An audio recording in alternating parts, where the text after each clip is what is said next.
Okay, it turned 3 o'clock in Poland, so I think it's time we start. My name is Jakub Bonk, and I'm a sales coordinator for the Baltics, and I've been asked to start this webinar off.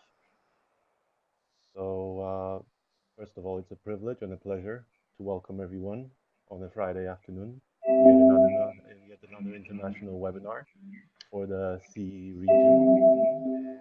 And I would like to start off by introducing Dave Spencer. Dave studied languages in Oxford and then trained to be a secondary school teacher. He moved to Spain, started teaching English there, and apparently never stopped. So he still teaches teenagers in Spain in a town near Madrid. He also started writing books for Macmillan back in 1994. And his latest book, Gateway Second Edition, is a seven-level course that prepares students for the school leaving exams and life after school. And apart from teaching and writing books, David is a teacher trainer as well. So on his tours, he visited, I think, over 25 countries, just to name a few from our region, like Bulgaria, the Czech Republic, Slovakia, Georgia, and I think the Baltics are on your list soon, right? So since this is a Friday and everybody's bound to be in a good mood, I think we can start. And okay, so I'll switch off and mute my mic. Off you go, Dave. Okay. Oh, yeah, Good. yeah, yeah, yeah. One thing, David, I forgot certificates. I forgot to mention the fact. Uh, by the end of the session, you'll get a link in the chat box for you to download certificates. So just wait till the end and you'll receive the link and you can download certificates after the webinar. So, okay, I'm off. Thank you. Okay. Good afternoon, everybody. Can you hear me? Just type in from the chat box if you can hear me. Yeah. Good. And you can all see me? Yeah. Okay, brilliant. This is great. Lots of teachers who have tuned in today. Great to, well, I wish I could see you. You can see me, but I can't see you. This is a talk about grammar. Some of the countries that I can see, I have been there recently and I have talked about grammar. So some of this may be familiar to you because you might have seen me doing some of these things before. But I know that this particularly as well was for countries where I haven't yet been lucky enough to visit or that I haven't been there much. So obviously Estonia, Lithuania. Hopefully I will come there one day. Meanwhile, this is really just a short introduction to some of the things that I think about teaching grammar, particularly to teenagers. Okay, so as Jacob said, I am the author of Gateway, which is a book for teenagers, and most of my experiences with teenagers, although some of these things are also relevant to teachers of adults. Okay, now the title of this talk, Wanted Grammar, Dead or Alive, and in fact it's not really dead or alive because I only want grammar if it's alive, okay? And I'll explain what I mean in this talk. One thing as well that I should say is at the end of this talk there will be access to a handout, okay? So you'll get a handout which has these activities and some more activities which I hope you find useful. Okay, now wanted grammar, okay? Is it true? Do you want to have grammar in your lessons? Yes or no? I think that we like grammar, and I think there are some very good reasons why we do like grammar, okay? Now, I could write a book about grammar, and I could write a book about this topic. This is in 5 minutes. I'm going to explain why I think grammar is a good thing and why we want it in our classes. I would say the first reason that we want to teach grammar in our lessons is because grammar is an essential part of communication. And I do believe that teaching grammar means that students will learn to use English faster. Now, this seems obvious, but when I trained to be a teacher, I was always told that communication, we should only be teaching communication and that grammar is not that important because communication is important. I've got a very good quotation from David Wilkins, a famous linguist. I like this because it's very, very clear, very simple, and I think it's true. We can communicate little without grammar. We can communicate nothing without vocabulary. And I think grammar and vocabulary are the two pillars, and then along with pronunciation, but they're the two important things that we need to teach so that our students can communicate. They can communicate a lot by naming things, but if we can teach them different tenses, different structures, we can communicate a lot more and a lot more effectively, a lot more efficiently. The famous Michael Swan, okay, he's got an excellent article that you can see here that you can access through his website. The article, Teaching Grammar, Does Grammar Teaching Work? He agrees that yes, grammar teaching does work. It's very useful. I won't read this quotation to you. You can read it for yourselves. But if you look at the quotation, he's basically saying that, of course, if you go to England, you will learn English. But of course, most of our students are in a classroom. We're teaching them in a classroom every day, and we haven't got that much time. And by teaching grammar, we can make the most of the time, because if we simply let students acquire grammar, that could take years and years and years. And what we do is we teach grammar in small bits systematically to make sure that students can learn faster.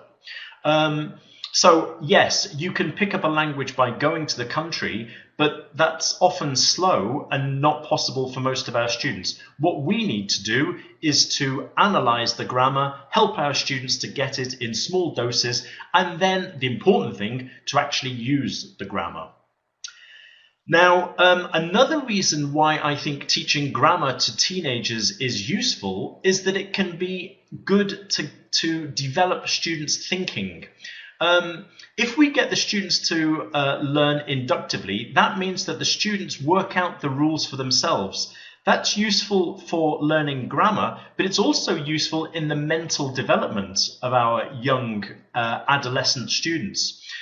If you do use Gateway, first edition or second edition, you'll know that we often present grammar in context, and then we get the students to work out the rules for themselves. By doing this, we are encouraging the students to be using their minds, to be using their thoughts, so that they're actually involved in the process of learning. And I think when students are involved in the process of learning grammar, they will learn it better, and they will remember it better. Another reason why I think teaching grammar is important to teenagers is that students have certain expectations. They expect to learn something in our lessons. I teach in a normal secondary school where my students are learning history, they're learning biology, they're learning chemistry. When they come to English, I think that if we spent our time only, for example, doing games, doing songs, that's very useful maybe, but at the end of the day, most of our students expect to learn something. And I think what they expect to learn is precisely things like grammar and vocabulary. And I think that it's a good sign. If you ask your students, what did we do today? If they can answer, we did the present perfect, we learnt the present perfect, we practiced the present perfect, I think that's very useful for the students to feel that they are learning something in our lessons. They're not just doing games or doing activities. It's important for them. Also, in a private school or in a private language academy, I think the parents also expect to be learning something like grammar or vocabulary. And lastly, another reason which I think is extremely important, people don't often talk about this, but I think that one reason why we like teaching grammar in secondary is because it's a little bit easier doing grammar work than, for example, doing speaking, doing pair work. The second point on this slide, you can see that I have written testing grammar is easier than testing speaking. Could you just say if you agree or disagree? Is it easier to test grammar or speaking? Yeah, I mean, I think that's obvious, isn't it? We can do a grammar test in 10 minutes, 20 minutes, 50 minutes. If we have a class of 20 students, it could take us a week to do a speaking exam. Also, I think one reason why we, and often students too, we like grammar is because it's more objective. So it's very easy. We can all agree if the student says I has, it's wrong. Okay. In a speaking exam, there are lots of different other factors which are not quite so objective. So, for example, intonation, if they've made their point, if they've got a certain amount of fluency, but these things are slightly more objective. Okay.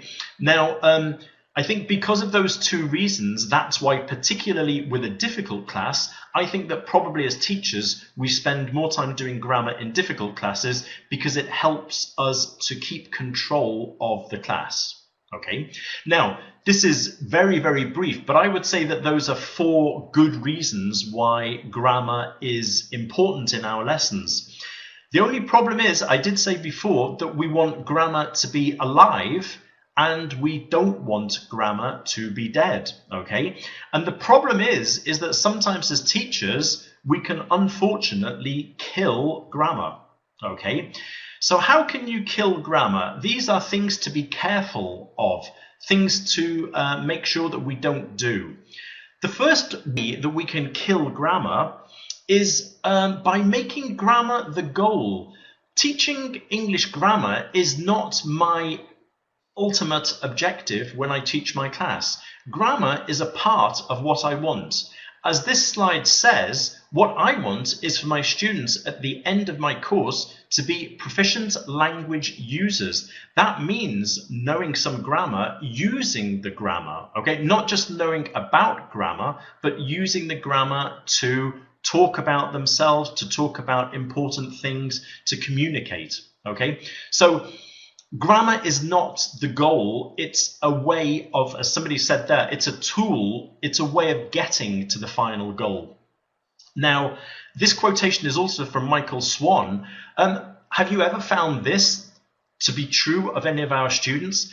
Some of our students, they can give you that list of verbs. They can say drink, drank, drunk, and they can say sing, sang, sung, and they can say swim, swam, swum. They can give you that list of irregular verbs, but when we put them in a communicative situation, suddenly they can't actually do anything with the language. That is how, in fact, I think probably I learned French and Spanish. When I arrived in Spain for the very first time, where I live now, I had already studied Spanish for 6 years. I had been studying it at university, and I could translate Don Quixote, Don Quixote, but I couldn't ask for a cup of coffee without making a mistake, which is very, very embarrassing, okay? And the way that I learned was maybe too much grammar. So grammar is important, but grammar is just a part of what we teach. I do not want my students to know a list of irregular verbs. I want them to be able to use those irregular verbs when they need to, okay? So that's one thing I think that as teachers, we always need to remember.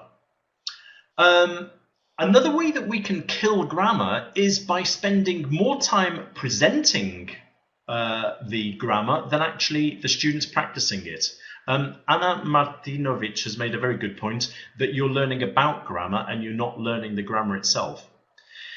So if we spend more time presenting grammar than the students practicing it, something is going wrong. Once I watched a lesson where a teacher read the grammar reference section at the back of the book for 20 minutes. The students fell asleep, okay, because they weren't practicing the grammar. We need to give them as much practice as possible.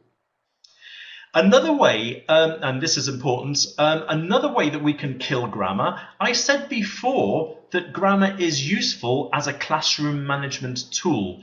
But the problem is sometimes we use grammar to punish our students. So if they're not behaving, sometimes we might say, right, next week we have a grammar test. In the minds of the students, grammar is becoming a tool to torture them with and to punish them with. And as we said, it is easier to do grammar than, for example, than to do speaking, but we should never ever stop trying to do speaking. We should never stop trying to do listening. We have to do what we can, even though it's more difficult with larger classes, with more disruptive students. It is difficult, but we have to keep on trying to do the speaking, because again, otherwise the students are not really using the language and they're not learning the language, they're just learning the grammar. Now, a fourth point, and maybe the most important, we can kill grammar by making it meaningless. If we make grammar a tedious chore, and if we make grammar something like Latin, where we're just sort of like analyzing the grammar and nothing more, we are going to kill grammar. I have an example of some dead grammar from an old course book. Maybe some of you recognize this book. I honestly don't know the title of the book and I don't know the author, and I'm not blaming the author, it's just a long time ago. But this is an example from an old English course book. In real life, I'm going to ask you a question. In real life, what would you answer? I'm going to ask you the question, is this a ship? What's the answer to that? What would you say? You're all saying yes. Would you think in real life, if I asked you this question, that I was a bit stupid, maybe a bit mad? Because it's obvious, isn't it? It is a ship. Here is the dialogue, okay? Is this a ship? Yes, it is. Okay. Now I'm going to show you another picture and I'm going to ask you a question and I want you to give me an honest answer. What would you say in real life if I asked you, is this a cigarette? Is this a cigarette? I mean, it's a really strange question, isn't it? Are you crazy? That's what Natalia would say to me. Are you crazy? And that's exactly what I would expect too, okay? This is the question, and it's from an old course book. Is this a cigarette? No, it is not a cigarette. It is a horse, okay? Now, what I mean, the point that I'm trying to make here, is that the grammar is being used only to practice grammar, but this is not, first of all, it's not really communicative, and it's certainly not natural, okay? And I think that what we have to do then is we have to try to make grammar as relevant to a student's life as possible. Somebody's saying, yeah, are you kidding me? Are you crazy? It is a stupid situation. So what we have to do as teachers is to make sure that we're not practicing grammar for just the sake of grammar. We need to be using grammar and doing things with the grammar. Now, this is going to lead me to the rest of my session now, which is like, what do we do then in the classroom to make grammar stay alive? Okay, how do we keep grammar alive? I think, and remember, this is all on the handout that you can access at the end of this session. I think that to make grammar stay alive and to come alive, we need to emphasize the communicative function of the grammar we are teaching. So we are not just teaching, for example, the present perfect. We're teaching the present perfect to do something, okay, to do something. What we're going to do, the first activity, which is an activity that you can use easily in class, is talking about changes, okay? So we've got a function, a real life function, okay? Our function is to talk about things that change. Now, typical grammar, it's not the only grammar, but it's very typical. Typical grammar to talk about changes would be the present perfect. So how have things changed? Or used to. So it used to be like this and now it isn't. Okay. Now, a natural situation to talk about this. Okay. A natural situation. Here's a photograph. I live in Spain. Has anybody visited Spain? Does anybody know? Any idea where this could be in Spain? It's one of the most popular places now on the coast. It's not Lloret, it's actually Benidorm. Okay, has anybody heard of Benidorm? Yeah, the Costa, what is it? The Costa Blanca, yeah? Benidorm. Now, this is Benidorm about 50, 60 years ago. Okay, now I am going to show you a picture of Benidorm today. And I want you to tell me what has changed, okay? This is Benidorm 50 years ago, and now here is Benidorm today. What has changed? It's exactly the same place, okay? The photograph is taken from the same angle. That's pretty amazing, isn't it? What has changed? Right, so it used to be a lonely place. It's grown into a big city. In fact, yeah, so they've built skyscrapers, and in fact, it's the city in Spain which has the most tall buildings, which is amazing. You would think it would be Madrid or Barcelona, but it's actually Benidorm. Many houses have been built, almost everything has changed. The trees have disappeared, unfortunately. They've built hotels, they've built tennis courts. So naturally, you are using the present perfect, or used to talk about that situation. We've got the situation. It's a very real life situation. The good thing about this activity is that you can use photographs of where you live. And I think particularly for younger students, I think younger students probably don't realize how much their city has changed maybe over the last 50 years. So it's just a nice way of getting them also to realize about their own environment, okay? So you could use this picture. In a recent webinar for Russia, I used a picture of Piccadilly Circus in London. It's very easy to find on the internet, okay? So a photograph of London today and a photograph of London 50 years ago, okay? Very, very simple, but the grammar comes in a very natural way, okay? Your comments are going very quickly, which is great. Sometimes I miss things, but somebody did make the point that this could be written or it could be spoken, or it could be both, yeah? So you could begin as an oral activity and then you could develop it into a written activity too, okay? Somebody's mentioned using photos of the students. Yes. Now I've got an interesting different type of variation on that. Okay. We all know who this is.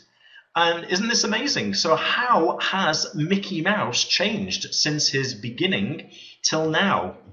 Right. Well, actually, his name has changed, right, Marika? His name used to be Mortimer. Okay. He was Mortimer the mouse, and now he's Mickey Mouse.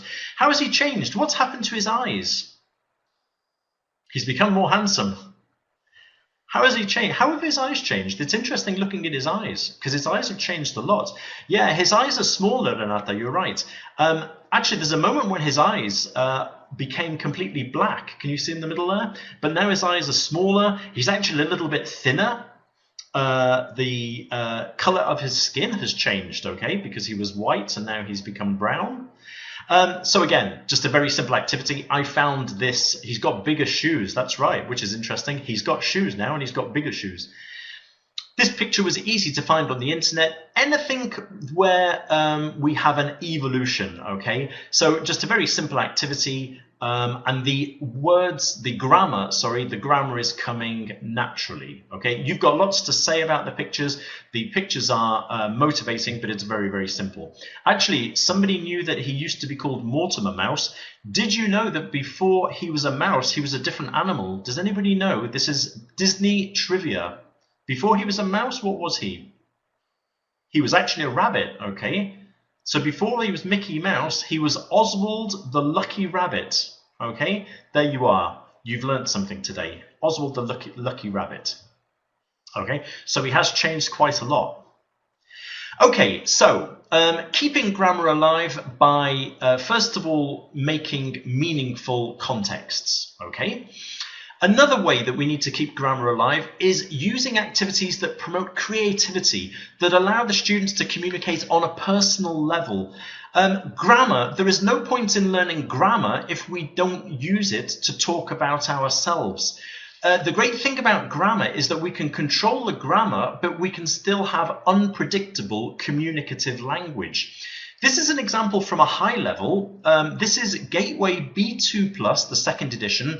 These grammar communication sheets are incredibly useful, okay? Sometimes I forget that they're there, but for every unit of Gateway, we have a grammar communication activity. This is B2+, and it's revising different past tenses. Now, if you look at sentence number 1, what tense are we getting the students to practice? In number 1, what's our grammar? Present perfect, okay? What about number 2? At midnight last night, I was. What grammar am I practicing? Past continuous, probably, yeah, because we're going to continue the sentence. At midnight last night, I was doing this. Right, now, as I say, this is a high level, but what we're doing is we are controlling the tenses that the student is using, but we are not controlling what they say. They can still be creative. If you read the instructions for the activity, they have to write sentences which are true and sentences which are false. Okay, so they are coming up with their own sentences. There is some creativity, there is some personalization, but we are still controlling the grammar. Okay, now the idea is that the game is that you don't know which of my sentences are true or false. Shall we play the game? Okay, shall I read out a sentence? You have to decide if it's true or false. Should we see if you're good at detecting my lies? Okay, my first sentence, okay? I have never driven a car on a road. Is that true or false? I have never driven a car on a road. Everybody is saying false. Oh, somebody said true. Well, it's actually absolutely true. Okay, so I do not drive. I have driven in the country, but I've never driven, and I don't have a driving license. Now, not many people know that about me, okay? Maybe Greta from Slovakia knows because I never drive.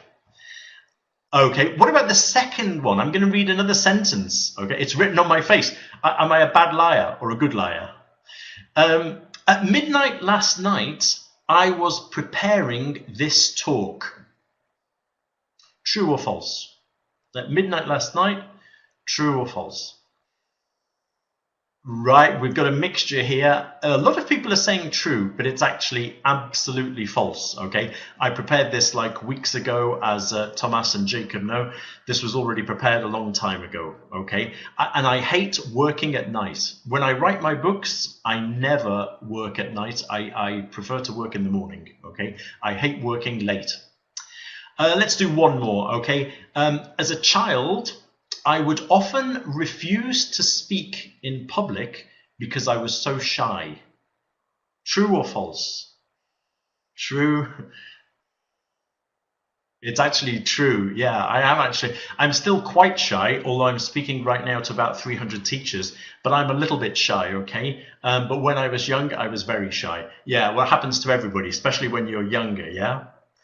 Okay, you get the idea. Now, it's a nice activity because there is unpredictability, there is personalization, you're learning something about each other, but at the same time, our grammar is very, very controlled. We are getting exactly the grammar that we want, okay? And personally, as a teacher, the reason why I enjoy teaching English is because of this communication, this unpredictability, and this learning about each other. And that's why we use language, really, I think.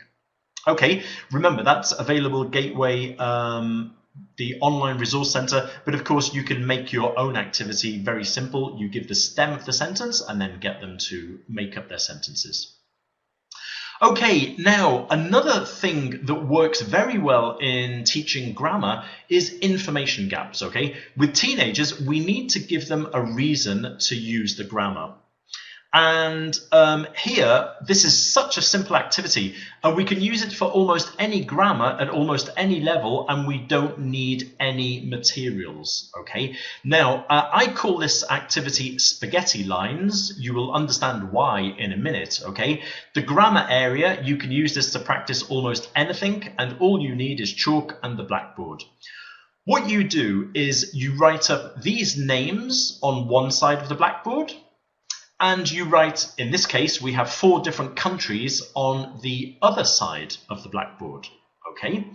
Now, you tell your students to copy this, okay? And you make it clear the next part of the activity is top secret, okay? They must not let their partner see, okay? So what you do is you tell them to write these names, to copy them, to copy the countries, and then they draw lines connecting a name with a country. Okay, so my first line is Lily and the USA. Okay, and then I've done Jack, Scotland. You get the idea, yeah? So the students connect one name with one different country. Okay, now this is secret, and now it's just a very simple game where they have to discover. Imagine that we are doing with beginner students the verb to be. okay, we could be practicing is Lily from, okay, so very, very simple language. And we play a game. So I ask my partner, the students are working in pairs, I say, is Lily from the USA? And the answer is? Yes, she is. No, because it says Lily. We've got Lily USA. Okay. What about if I ask my partner, is Jack from Canada? And the answer, no, he isn't. So it's a simple guessing game. The students take it in turns, and all they're doing is they're saying again and again and again, is Lily from Ireland? Yes, she is. No, she isn't. Is Jack from Scotland? Yes, he is. No, he isn't. Are Henry and Ella, you notice that I put Henry and Ella on purpose so that I've got a plural version, okay, so that we're practicing more of the grammar. It's just a very simple game. It's almost like a drill because there is repetition. The students repeat again, again, again the same question. That seems repetitive, but sometimes we forget when we are beginning to learn the language how unconfident we feel. We need to gain confidence. If I travel to Slovakia or if I travel to Russia or Georgia or Ukraine, I feel very embarrassed about trying to speak the language because I've never really practiced it and I have no confidence. In our lessons with younger students, we need to give them confidence. And the way that they can get confidence is by repeating again, again, again. Now, I said that we could use this with beginners for the verb to be. But I'm sure that you can already think of lots of other grammar that we could use it to practice. We could practice the present perfect. Okay, so has Lily been to Ireland? Yes, she has. No, she hasn't. Has Lily been to the USA? Yes, she has. Okay, very simple. Repetition, again, again, again, but it's good practice so that students feel confident using the language, especially in speaking. Okay, we could do this with the future, couldn't we? We could do this with going to. Is Lily going to visit the USA? Yes, she is. No, she isn't. Okay, we could even use it for conditionals. Yeah, was Lily born in? Perfect. Okay. You get the idea. We could change the countries and we could put objects and we could use it for has got. So has Lily got a mobile phone? Has Lily got a laptop? Has Lily got a dictionary? Has Lily got a red bag? We can just adapt this in a million and one ways. It needs very little preparation. We can do it on the board, but it gets 5-10 minutes of good, controlled oral practice. Okay, very, very controlled, but there's still a reason why the students want to do it because there is still a game element. And I think competition always works well with students. Okay, right. We've all understood. Again, if anything is not clear, you can either tell me now, but otherwise it's also all there on your handout afterwards. Okay. Gergana is saying good for primary students, not for teenagers. Try it. It depends on the grammar. Obviously, if it's very low level grammar, I agree, we're going to use it with younger students. But I think the idea of competition there, I think that they still enjoy it. Try it, see what happens. Okay, right, now another activity here, okay? This is a similar idea, okay? Dream holiday. Now I did this recently, a webinar for Russia. Very simple idea, okay? Be going to. You tell your students that you have won a dream holiday, okay? That would be nice, wouldn't it, if we could win a dream holiday. Now what you do is you tell your students that they've won this dream holiday. You tell them, first of all then, you tell them that they can choose one of these destinations. You give them three destinations: London, Paris, New York. Okay, so they choose one and they write it down. One thing again, this is top secret. Okay, top secret. Next, they decide which month they want to travel. They can travel in June, July, August. Again, top secret, the students write down 1 month. And finally, they can decide what type of hotel they are going to stay in. They can choose a central hotel with amazing views. They just write down the word views. They can choose a hotel with a spa. Or they can choose a hotel where every room is a luxury suite. Okay, so you imagine you've done this slowly, clearly. Each student has now written down 1 place, 1 month, one type of hotel. Okay? Now you tell them that the only problem is that to get their dream holiday, they have to find somebody in the class who's going to go to the same city in the same month and staying at the same hotel. So this is the typical activity. Obviously, it depends on your class, but it's a mingle activity. It's an activity where the students are going to be walking around the class and they're going to be asking questions. The question is very simple, isn't it? Are you going to go to London? Are you going to go to Paris? Are you going to go to New York? Are you going to stay, are you going to visit in June? Are you going to visit in July? They're repeating the question, and again, it's like a drill, very controlled, but there is a reason for them to speak. The reason is they have to find a partner. When they find a partner, then they can sit down with their partner and wait until everybody else has found their partner. If they don't find a partner, then you become their partner, okay, Victoria, to make sure that they don't go on their holiday alone. They're asking the question. Obviously, they are yes-no questions, okay? So we want them always to be asking yes-no questions. Now, you could say to me that your students will start cheating. Now, if they do start cheating, I stop the game, okay? If they're not going to do it properly in English, then we stop. In my experience, the students quite enjoy doing it because it's a little bit out of the ordinary. It's good to get them moving, and whatever you have to do to try and control the class. If they're not going to do it, then obviously you couldn't do it like this as a mingle activity. The spaghetti lines activity would be better. Dasha wants to use Gunner. Great, if you want to use Gunner, this is fine. And what you could do before you actually get the students mingling is to get them drilling the sentences so that they're going to repeat those words again and again and again. Going to go, yeah, you can say going to go. Maybe it's true that generally people say going to without the go at the end. We could make sure that we're telling them to use going to visit or going to stay as well, which would be useful. Okay. Okay, again, a very simple activity, very simple. You don't need anything. You just write the destinations on the board. That's all you need. Okay. Right, let's continue. I'm trying to get as many activities as possible into this hour-long session, okay? Now, one thing that is extremely important to me, when I wrote Gateway, one of the main important things about Gateway was that the students should also learn about the world. That's why there are so many texts about interesting things that happen in the world. And grammar, we can do the same. We can practice grammar, but also teach our students something about the world. This is an activity that I've shown in many of my talks. It's from Gateway A1+, the low level now. And we've got sentences. If you look at the instructions and look at sentence number 1, I think it's very clear that we are teaching comparative adjectives, okay, at a low level, okay?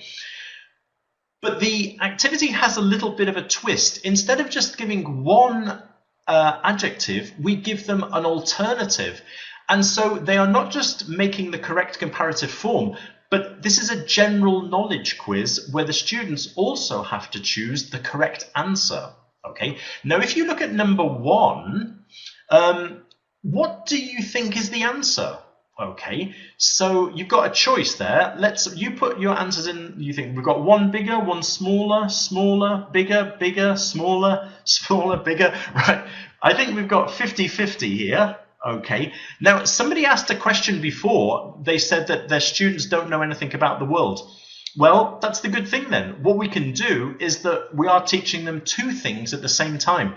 In English, I like the expression killing 2 birds with 1 stone, okay? That's what we're doing. We're teaching grammar and we're also teaching them something a little bit about the world. By the way, don't worry if you don't know the answer to this, because the answers, of course, are in the teacher's book, which is lucky for you in this case. The interesting thing is that because it's a general knowledge quiz, there is a reason for everybody in the class to do the activity. Some students might already know the grammar very well, but they might not know the answer to this question. So there is a reason for them to do it, and they don't get bored. It keeps them interested because it becomes like a quiz, like a competition. Shall I tell you the answer? Would you like to know the answer? Is it bigger or smaller? I'll tell you, okay? The answer is that Turkey is smaller than Mexico. Okay, smaller. Let's do one more. Let's do number 3, because there are some people from Ukraine here, okay? Number 3, in July it is, and we have hot, cold in Kiev than in London. What's the answer to number 3 then?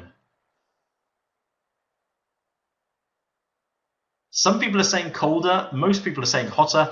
And of course, if you've ever been to London in July, you will know that anywhere is hotter than London in July, okay? The answer is, in fact, hotter, quite a bit hotter, okay? So, as somebody said, there's a reason for us to do this activity, and it's quite fun because it is like a quiz. It's like a quiz competition. Obviously, this is not a geography exam, but you are teaching them something about the world in a very simple way.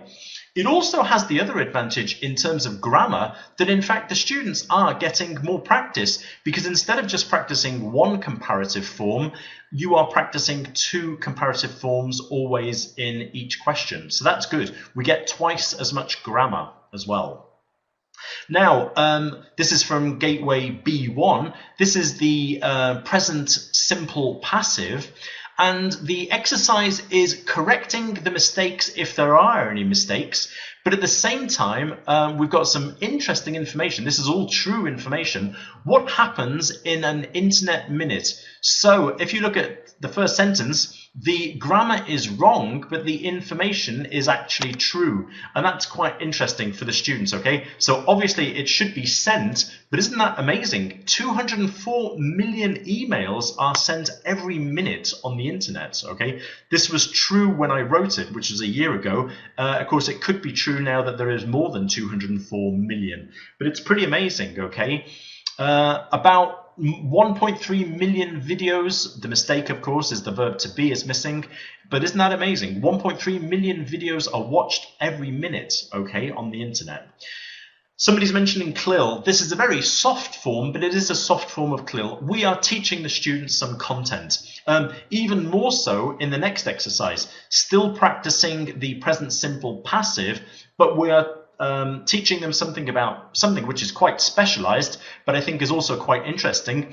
If you look at sentence number 6, it says 800 transistors are put onto an area with the diameter of a human hair. Isn't that amazing?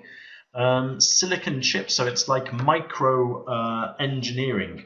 The idea is that the students are practicing grammar, but at the same time they are discovering bits of information that will be interesting, hopefully, to them. At the end of the activity, they, and probably you as a teacher, might find that you discovered something new.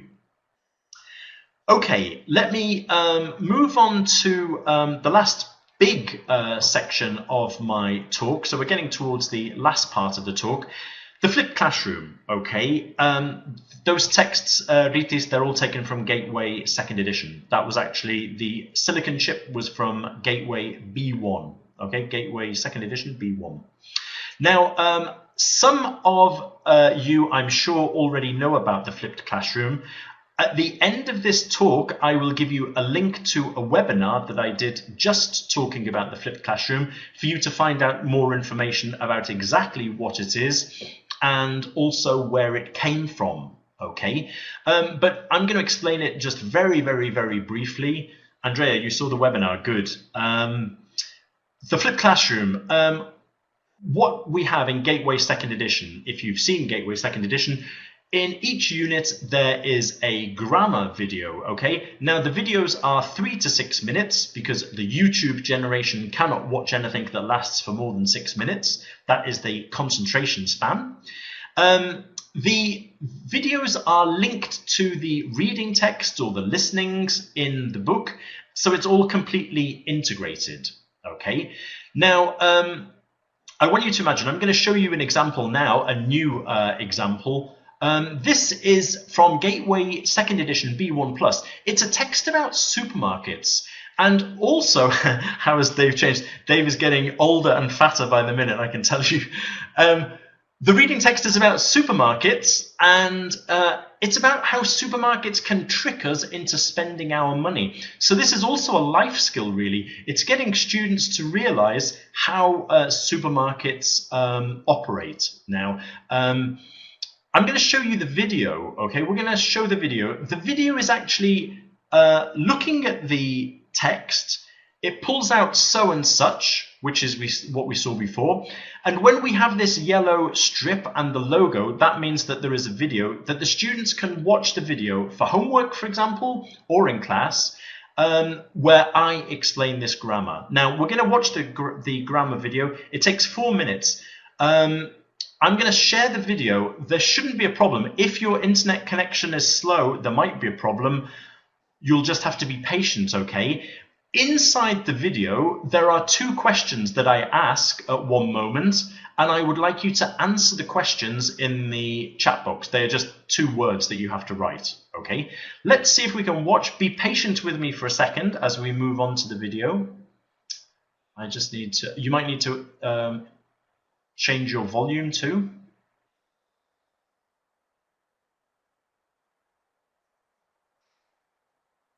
Oh, it's at the end. Wait. Right.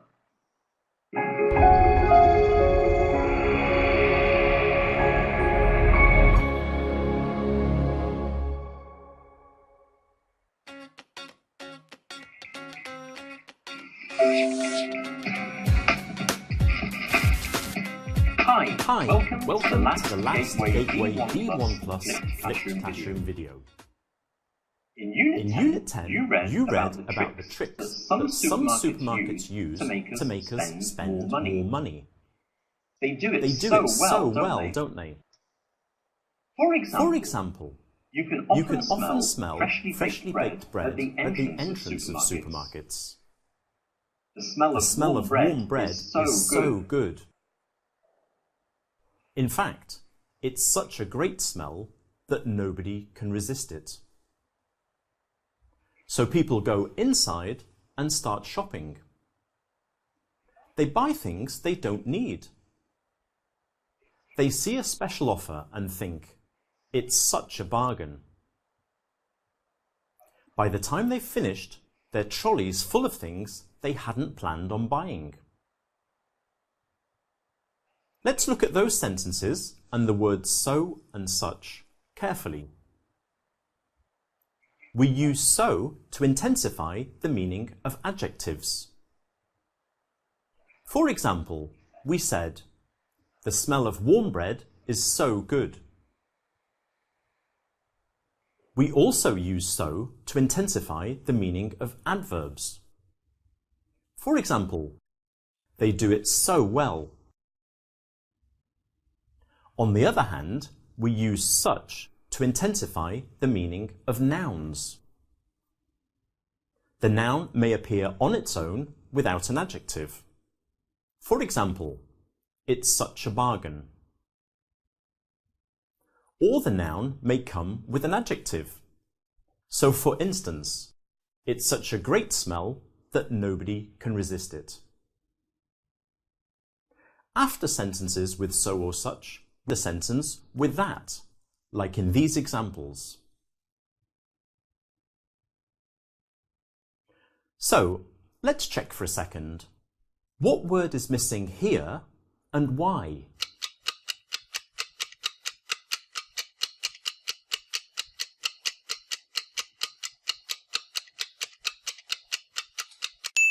The word is such because it intensifies a noun with an adjective.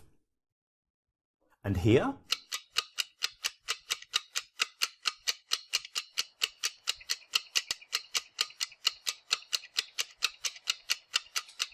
The word is so because it intensifies an adjective, not a noun.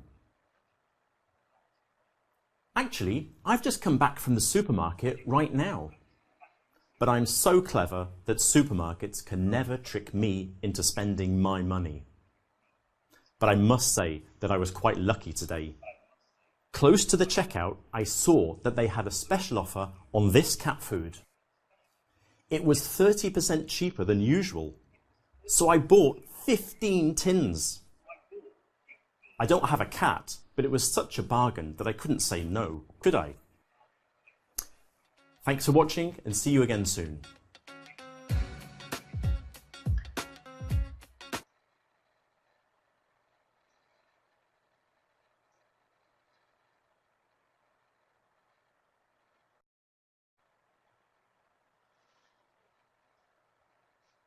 Okay.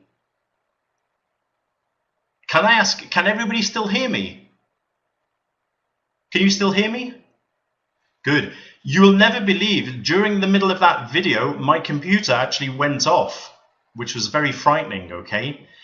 Okay, yes, so, good, yeah, it got frozen. My computer definitely got frozen there, so I'm a bit panicked there, but everything's working, yeah? You can all see me and hear me, yeah? Phew, good, I'm glad. Now, there is also a worksheet for every video, and the worksheet does two things, okay? The worksheet checks that the students have done the activity, and it also helps them to understand more from the video. Now, the thing about these videos is that, as somebody said that, you know, it might make a change from a text. I would say that these videos, this is not going to change everything you do about teaching video, but I think it's just a new tool that technology can give us. The same as this webinar, I think, is an amazing invention that I can be speaking to 300 teachers at the same time. That's different. That's a good use of technology. I would say that using a video from time to time is just a good way of varying things. I still teach in the classroom every day of my life, and I think the most difficult thing about teaching is making things varied, of making things new, of making things fresh. Because every day we teach grammar, every day we teach vocabulary, every day we have to do similar things. So I think that anything that can make life a little bit new for us and our students could be interesting. I also think that videos are interesting because they are very easy to use in different ways. They are very, very flexible, okay? So we said what we could do is we could tell the students, like the flipped classroom was intended, tell them to watch the video for homework, which is a different way of doing homework too. Your students might be surprised to watch a video for homework instead of doing an exercise. Get the students to do it at home, and that means that they have seen the presentation, and the next day we can get to our practice stage much faster. But there is another way that we can use them, which is why they were invented, is that when you teach so and such on Wednesday morning, there are always some students who are away because they are ill, they've gone to the dentist, they've got a sports event, and this means that then the student who misses your class, you can tell them, don't worry, you missed your class, but you can go and watch the video at home so they don't miss the grammar presentation. So that's a nice way of dealing with a very typical problem that we all have as teachers. We can also present the grammar as always in our class, and then you can tell your students, okay, if there was something that you didn't understand, watch the video at home and watch it as many times as you like. And from the initial studies of how the flipped classroom is working at university, the most popular thing for students about the flipped classroom is that it helps you when you haven't understood something. Because when you haven't understood, you can watch it again at a later date, and you can watch it as many times as you need to. This is a real help for mixed ability. Okay, students always work at different speeds. Natasha is asking about videos in first edition. No, this is something that we've just added on because the technology, I think, didn't exist in the first edition. But now second edition we do. Yeah. We can use this as revision. This week or next week, my students have a grammar exam. I am telling them to watch the grammar videos for units 4, 5, and 6 so that they can practice at home. So you, as the teacher, cannot teach the grammar all again to all of the students, but you can get the students to watch it as revision at home. Another thing that we can do is you could use these videos in the class. Okay, so instead of teaching so and such on Monday morning, you can get me to teach so and such to your students. Okay, and that just means that there is a bit of variety.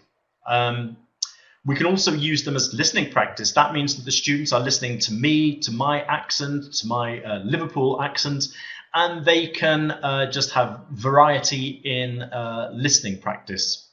And the other thing you can do is test, teach, test. So we said before, it's good to get the students to work out the rules for themselves. So you tell them, work out the rules to the questions about so and such in the student's book, and then they watch the video to see if their ideas were right or not.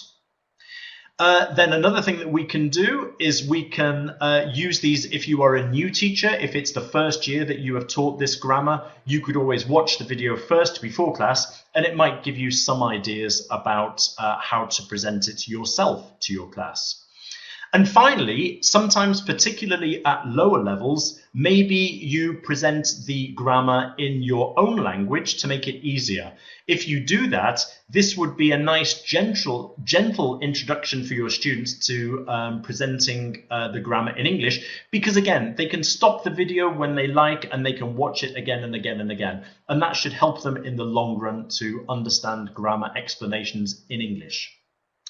As I said before, I'll show you in a second a link to the webinar if you haven't seen it already, if you want to know more about the flipped classroom in detail.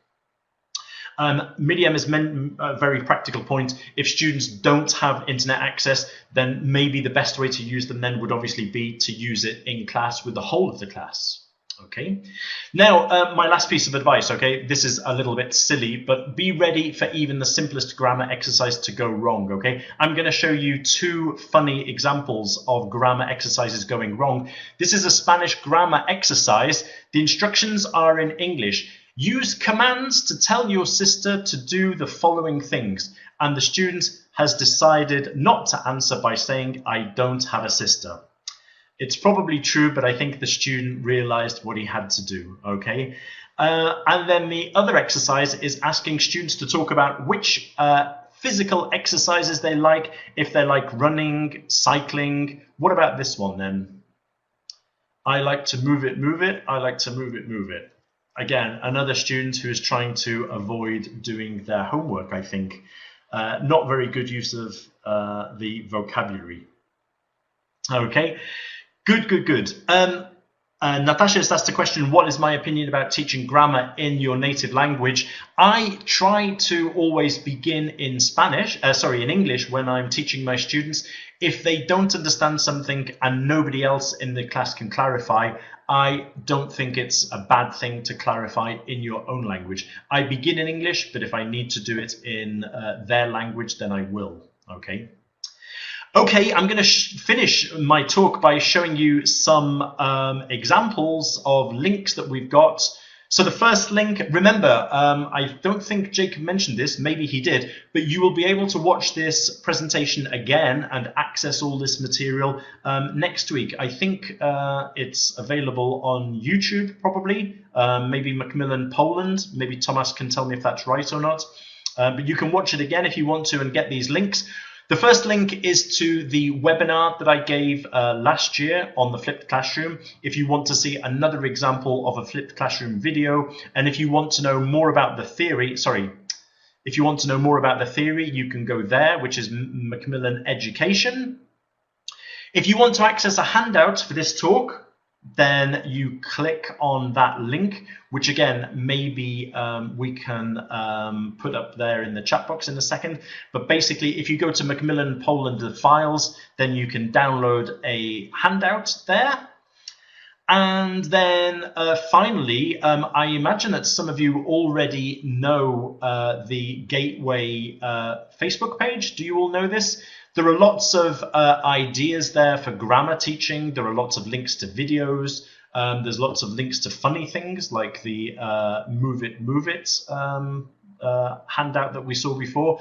So please join that if you're not already a member. We have nearly 4,500 secondary teachers all around the world. And I think that's everything. Unless anybody has a last question, I've really enjoyed giving this session. It's brilliant to be able to speak to so many teachers from around the world. Thank you for all your thank yous. I'll put the link to the handout again so that you can get that. Okay, if you want to click on that. Macmillan Poland have put it up there. It's been a real pleasure. Thank you for, I'm glad that you enjoy Gateway as well. And I hope, you know, if you want to watch this again at some time in the future, then that's great. Oh, I have some.